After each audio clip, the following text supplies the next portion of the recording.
Hello and welcome to Millennium Sports World. Today we will present local and international sports stories including March Madness, boxing, golf, auto race, NFL, MLB, soccer and some more sports news. So let's find out what's waiting in today's sports world. At first, let's groove with some March Madness. Jack Nunji scored 18 points. Adam Kunkel added 15 on 5 first half three-pointers. And number 3 seed Xavier beat 11th seeded Pittsburgh 84-73 on Sunday to reach its first Sweet 16 since 2017. Colby Jones had 10 points, 14 rebounds and 7 assists, and Solly Baum and Jeremy Hunter each chipped in with 14 points as all 5 Xavier starters scored in double digits.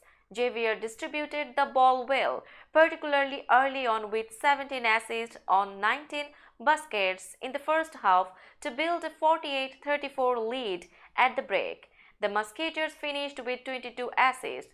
Xavier moves on to play number 2 seed Texas on Friday in the Midwest Region semifinals in Kansas City, Missouri.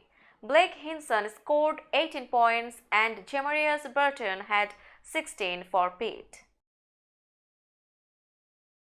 Haley Cavinder scored 12 of her 16 points in the second half and made what proved to be the decisive free throw with 8.9 seconds left to pull off a 17-point second-half rally Saturday that gave 9th-seeded Miami a 62-61 victory over 8th-seeded Oklahoma State. The comeback was tied for the 5th largest comeback in tourney history, but it wasn't over until Naomi Alnata's 10-footer rolled off the rim at the buzzer following a 5-second call on the Hurricanes. Miami will play top-seeded Indiana on its home court Monday night with a ticket to the Sweet 16 at stake. Cavinder also had 8 rebounds and 6 assists while Jasmine Roberts added 12 points and Destiny Herndon had 11 points and 5 rebounds. Anna Great-Assey led Oklahoma State with 16 points and 4 three-pointers, including one with 5.3 seconds to go that gave the Cowgirls a shot to win it. After arriving at UCLA as the signature signing of a heralded freshman class, Kiki Rice has found another level to her game at the most important time of the year. The point guard had 15 points as the 4th-seeded Bruins rolled to a 67-45 victory over number 13 seed Sacramento State in the first round of the NCAA tournament on Saturday night. Rice had 7 points in the first 4 minutes as UCLA jumped out to a 16-2 lead on the strength of a 14-0 run. She scored 10 in the first quarter, including a 3-pointer with 2 minutes 40 seconds remaining that extended the Bruins' advantage to 23-6. I definitely have a lot of confidence going into the tournament, said Rice, who is averaging 12.2 points per game this season, but 14.7 in the past 6 games. I think throughout the season my confidence has gone up. The more experience I got and in knowing what my team needs, I had some open lanes early and had some mismatches. Emily Besser added 14 points while Charisma Osborne had 11 points, 12 rebounds and 5 assists for the Bruins, who will face 5th-seeded Oklahoma on Monday with the winner advancing to the Greenville 1 Regional. Eric Musselman and his players rushed across the floor at the final buzzer to celebrate with their joyfully delirious friends from Arkansas. The 58-year-old coach jumped onto the press table, ripped off his red polo shirt and waved it over his head, shouting all the while to the fans' delight, as has become his tradition after the biggest of his wins. And this was a really big one. Kansas' national title defense ended in the second round of the NCAA tournament on Saturday, when Arkansas' Ricky Council 4 made 5 free throws in the closing seconds, and the 8th-seeded Razorbacks beat the number 1 seed Jayhawks 72-71. Arkansas was playing a number 1 seed for the third straight year.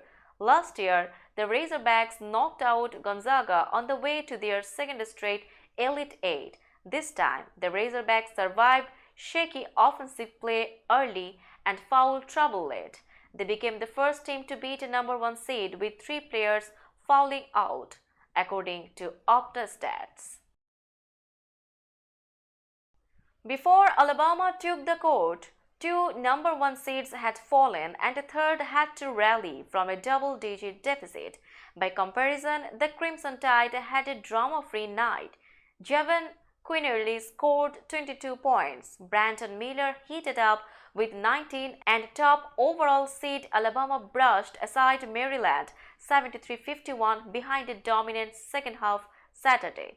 The second round romp followed a 21-point blowout of Texas A&M Corpus Christi in the Tide's tournament opener. "I feel like our job's not done," Miller said. "We are here to win a national championship." The Crimson Tide advanced to their second Sweet 16 in the past 3 tournaments and 9th overall. Alabama will face 5th-seeded San Diego State in the South Region semifinals Friday in Louisville, Kentucky. Before the late-night game, Purdue and defending national champion Kansas had lost, and number 1 seed Houston trailed Tide rival Auburn by 10 points at halftime earlier at Legacy Arena before pulling away. Alabama and Miller got off to a slow start, but the All-America freshman and top NBA prospect owned up with a more typical performance after going scoreless in the first round game. Miller has been nursing a groin injury and missed his first 9 shots of the tournament. Now, latest baseball story. Sergio Romo will retire as a member of the San Francisco Giants after helping the franchise win 3 World Series titles. The 2013 All-Star was an integral part of the team's bullpen from 2008 to 2016. The Giants won titles in 2010, 2012 and 2014. He also pitched for the Twins, Athletics, Rays, Dodgers, Mariners, Marlins and Blue Jays. Romo signed a minor league deal with an invite to big league spring training. He will officially retire during San Francisco's final exhibition game on March 27 when the Giants host the A's at Oracle Park. The relationship that Giants fans have with their players is unique. Few exemplify that bond more than Sergio. Giants president of baseball operations Farhan Zaidi said in a statement Saturday. After all that he accomplished as a Giant from 2008 to 2016, including his huge contributions to the championship teams, it's a thrill to have him back in a San Francisco uniform. Romo is one of the most accomplished relievers in franchise history. His 515 games pitched with the team rank 5th all-time, while his 84 saves rank 7th. Romo's 27 postseason games pitched are also the most in franchise history.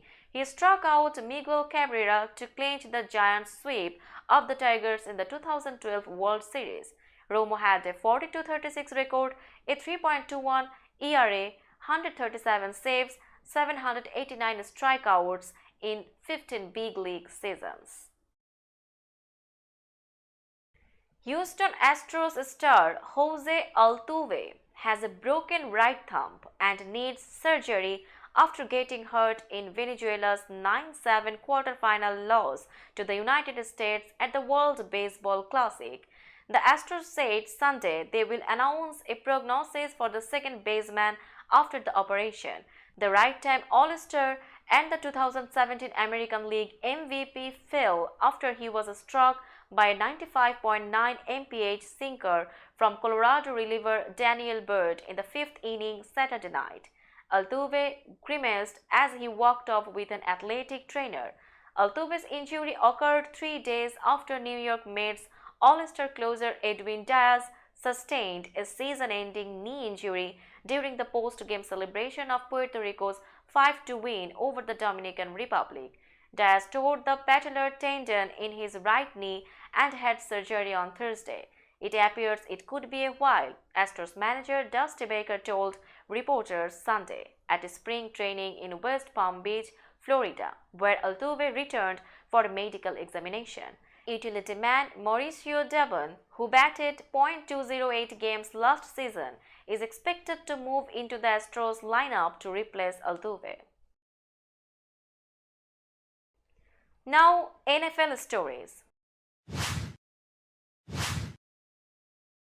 Alan Lazard enjoyed everything about New York when he visited for the first time a few months ago. Now it will be home for the Jets' newest wide receiver, and he will be reunited with his former offensive coordinator in Nathaniel Hackett and perhaps soon quarterback Aaron Rodgers.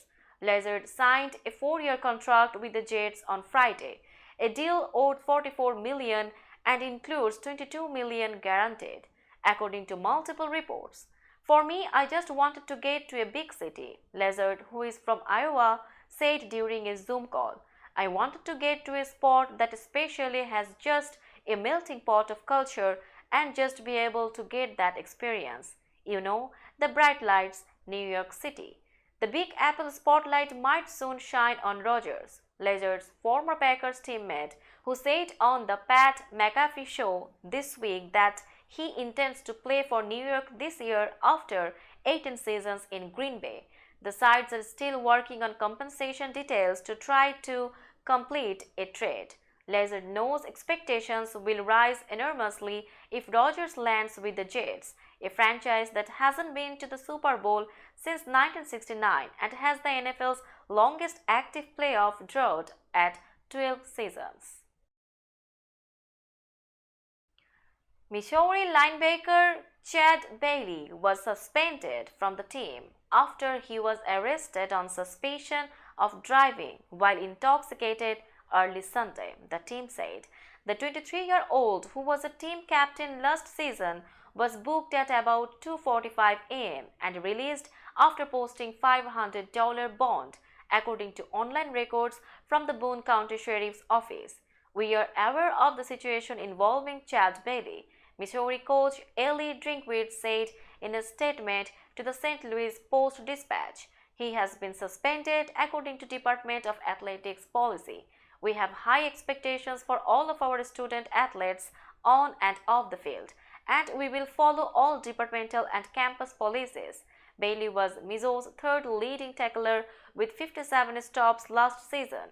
He started all 11 games he played, missing 2 with an injury. He will be a 6th-year senior this fall after opting to return for his final year of eligibility, the Post-Dispatch reported. The Missouri Student Athlete Handbook says any athlete who is arrested must serve a minimum 1-week suspension. Bailey was pulled over at about 1 a.m. Sunday, not far from the Columbia campus, for an expired license plate and lane violation, a police statement said. Bailey told the officer he had consumed alcohol and then performed poorly on a field sobriety test, the Post-Dispatch reported. Now it's time for latest tennis story. After Novak Djokovic withdrew from tournaments in Florida and California because he still can't travel to the United States as a foreign citizen who is not vaccinated against COVID-19, a U.S. Tennis Association spokesman said Saturday the group is very hopeful the top-ranked player will be allowed into the country for the U.S. Open in August. Policies concerning access to the United States are determined by the White House. We are very hopeful that the policy preventing Novak Djokovic from entering the United States will be rescinded or lapse in the near future, the USDA's Chris Whitmer wrote to the Associated Press. No COVID-19 restrictions are in place at the US Open for any player, fan or other attendee. Novak, one of our sport's great champions, would be welcome to compete at the 2023 US Open. The two-week US Open starts in Flushing Meadows on August 28. Djokovic, a 35-year-old from Serbia, was unable to get to New York for the season's last Grand Slam tournament in 2022, when he also missed the Miami Open and BNP Paribas Open because he never got the shots for the illness caused by the coronavirus. Now latest MMA story. Leon Edwards retained his welterweight title Saturday, beating challenger Kamaru Usman at UFC 286 by majority decision. Judges scored the trilogy fight at the O2 Arena in London 48-46, 48-46, 47-47 in favor of the Jamaican-born Brit, who landed the cleaner blows as their third fight to win the distance. Edwards made an encouraging start, connecting with two heavy body kicks in the opening round. The 31-year-old Edwards' greater speed unsettled Usman, but the challenger took Edwards down briefly in round 2 before both fighters traded some heavy blows. Usman grappled Edwards to the floor again early in the third, and the latter was docked a point for grabbing the fence. A similar pattern unfolded in the fourth, which was just as tight, with Edwards looking to keep his distance as Usman tried to get in close. Edwards evaded two more takedown attempts in the final round and caught Usman with an uppercut, but took a hit to the body as his title defense went down to the wire. Edwards had ended Usman's long reign as champion with a kick to the Nigerian's head and neck in the fifth round in Salt Lake City in August in UFC 278. This was their third meeting, more than 7 years after the first fight owned by Usman. Now it's time for latest golf story. Bernhard Langer remained in position Saturday in the Hogue Classic to break a tie with Hill Irwin for the PGA Tour Champions victory record. Langer played the final 5 holes in 5 under, going birdie-eagle per birdie-birdie for a 5 under 66 and 1 stroke lead with a round left. The 65-year-old German star tied Irwin at 45 victories a month ago in the Chubb Classic in Florida. Just really played well. Give myself lots of opportunities, Langer said, and like the eagle, as good as 3 shots as I can possibly pull off. Langer opened with a 64 on Friday for a share of the first round lead with Miguel Angel Jimenez and Chris DiMarco. Jimenez shot a 67 on Saturday to fall a stroke back with Doug Barron at Newport Beach Country Club. Langer won at the course in 2008. On Saturday, he offset 3 birdies with 3 bogeys on the first 13 holes. He pitched in for birdie on the par 3/8. Fred Couples was 2 strokes back with Brain Gay. The 63-year-old Couples, the 2010 and 2014 winner at Newport Beach, had a 66. Gay shot 65. Charles Schwab Cup leader Steve Stricker was tied for 7th at 8 under after a 68. Now, auto race stories. Sergio Perez won the Saudi Arabian Grand Prix and Max Verstappen drove from 15th to 2nd to give Red Bull a 1-2 finish Sunday in what is shaping up to be a runaway season for the reigning Formula One champions. And there have only been 2 races so far, but it's been 2 Red Bull wins, 2 1-2 finishes, and an air of desperation from everyone else on the grid. Fernando Alonso finished 3rd for the 2nd consecutive race for what would have been his 100th career podium, but he was later handed a 10-second penalty for incorrectly serving an early penalty, and that dropped him to 4th. But even as the Spaniard enjoys a renaissance with his new Aston Martin team, Alonso has acknowledged he had little chance at beating Red Bull. Verstappen won a record 15 races last season and 2nd consecutive F1 title, and Perez added another 2 victories as the 17 total wins in 23 races easily gave Red Bull the constructors' title. There have been no signs of an off-season drop in performance, and George Russell, who moved up to third after the Alonso penalty on Sunday, predicted after the season opener that Red Bull would win every race this season. Lewis Hamilton finished fifth as Mercedes went third and fifth just 3 days after the seven-time F1 champion said the team needed three other organizations not to finish a race for Mercedes to have a shot to win. Formula One was back in Saudi Arabia this weekend, 1 year after a missile strike hit an oil depot near the track during race week. And while the drivers expressed confidence in their safety on Sunday's race, seven-time F1 champion Lewis Hamilton again broached the subject of human rights issues in the kingdom. Drivers had been given assurances by F1 that increased safety measures would prevent the race from being impacted like last year, when Houthi rebels from Yemen hit a depot only 11 kilometers away during the first practice session. The attack led to hours of talks between drivers, organizers, and stakeholders, but the race went ahead. The missile strike came 2 weeks after 81 people were put to death in Saudi Arabia in a mass execution, the largest in the kingdom's modern history. According to Reprieve, a non-profit organization defending people facing human rights abuses, a further 16 executions were then carried out. Saudi Arabia is one of several countries accused of sports washing, using high-profile sporting events to distract from human rights abuses. Others include Bahrain, which held the season-opening F1 race 2 weeks ago, and Qatar, which hosted soccer's World Cup last year and also has an F1 race. Now let's have a look on latest cricket story.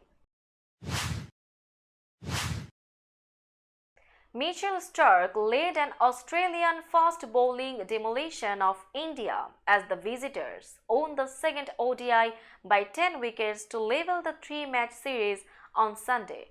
Starc took 5 for 53 in 8 overs, his ninth ODI 5-wicket haul, as India was bowled out for 117 runs in 26 overs.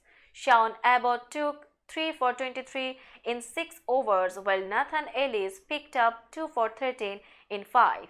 In reply, openers Travis Head and Mitchell Marsh smacked Indian bowling to all parts of the ground as Australia won in a canter. It scored 121 runs in 11 overs to completely dominate the game, with Marsh hitting 66 not out of 36 balls. It was India's heaviest ODI defeat in terms of balls remaining, as Australia won with 39 overs to spare.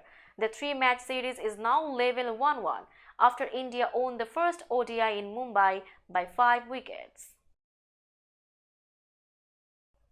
Now some latest soccer stories.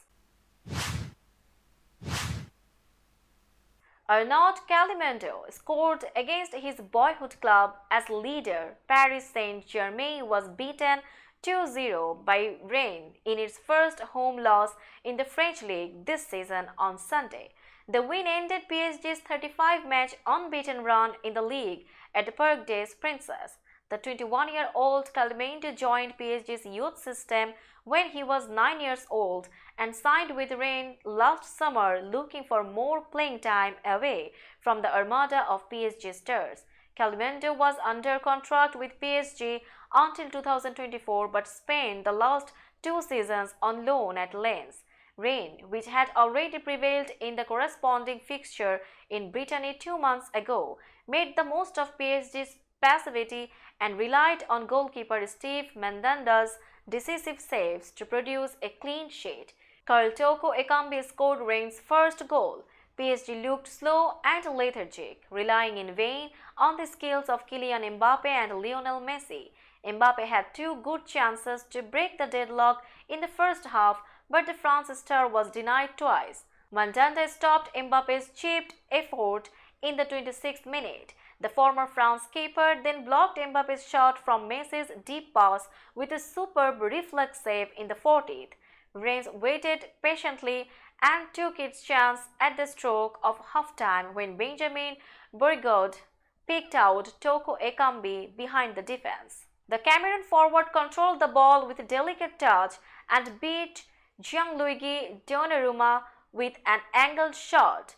PSG players were whistled off the field by some fans, and things got worse when they returned from the locker room. Kalimundo made it 2-0 in the 48th after PSG clumsily gave the ball away in midfield.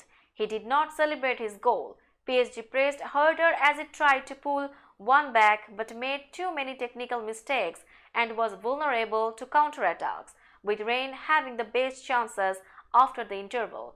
Mandanda was decisive again 10 minutes from time to firmly parry away Marco Verratti's shot that looked bound for the goal. PSG is out of the Champions League and the French Cup, meaning it has just the league title left to focus on. Chasing a European spot, Rennes moved up to 5th place in the standings. Fulham had two players and manager Marco Silva sent off in a frantic 5 minutes against Manchester United as their FA Cup dreams collapsed on Sunday. Leading 1-0 in the quarter-final match at Old Trafford, the game was turned around after United was awarded a penalty when Willian handled Jadon Sancho's goal-bound shot. Alexander Mitrovic had put the visitors ahead in the 50th minute. Sancho looked set to even the score until Willian blocked on the line. VAR asked referee Chris Kavanagh to review the incident on the monitor on the side of the field, which clearly showed Willian used his arm to divert the shot. Silva was shown a red for remonstrating on the touchline, and Willian was then sent off for the handball, which was a professional foul. Mitrovic was shown another red for his angry reaction. Bruno Fernandes scored from the spot in the 75th minute, and Marcel Sabitzer put United 2-1 ahead in the 77th. United won the game 3-1. Bukayo Saka struck twice as Arsenal moved a step closer to the Premier League title by beating Crystal Palace 4-1 on Sunday. The Gunners are 8 points clear of current champions Manchester City, having played a game more. Palace, who fired manager Patrick Vieira this week, saw its relegation concerns deepen after stretching its winless run to 13 games in all competitions. Saka scored twice and set up the opener for Gabriel Martinelli, becoming the first Premier League player this season to reach double figures for both goals and assists. Granit Xhaka was also on the score sheet. Martinelli opened the scoring the 28th minute after turning in Saka's cross. Saka added a second in the 43rd after collecting a pass from Ben White and finishing low past Palace goalkeeper Joe Whitworth. Saka then saw an effort cleared of the line as Arsenal started the second half in the same dominant manner as it ended the first. Xhaka made it 3-0 in the 55th after exchanging passes with Leandro Trossard and finishing from close range. Schlupp pulled one back for Palace in the 63rd, but any thoughts of an unlikely comeback were ended when Saka struck again in the 74th.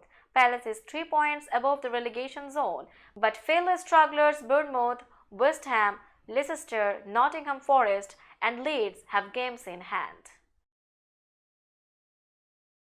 That's all in today's sports world. Keep watching Millennium Sports World for latest sports update. Millennium TV USA and Millennium News 24 network is transmitted and available to be watched free for all at TVs such as Sony, Samsung, LG, Roku TV, Amazon TV and Apple TV, and also in all European countries and Australia available with Sky Network, Worldwide Jadoo TV, Radiant IPTV, Worldwide Jago BT Network and Horizon Satellite globally. Stay connected with us for all types of informative and entertainment program. Thank you.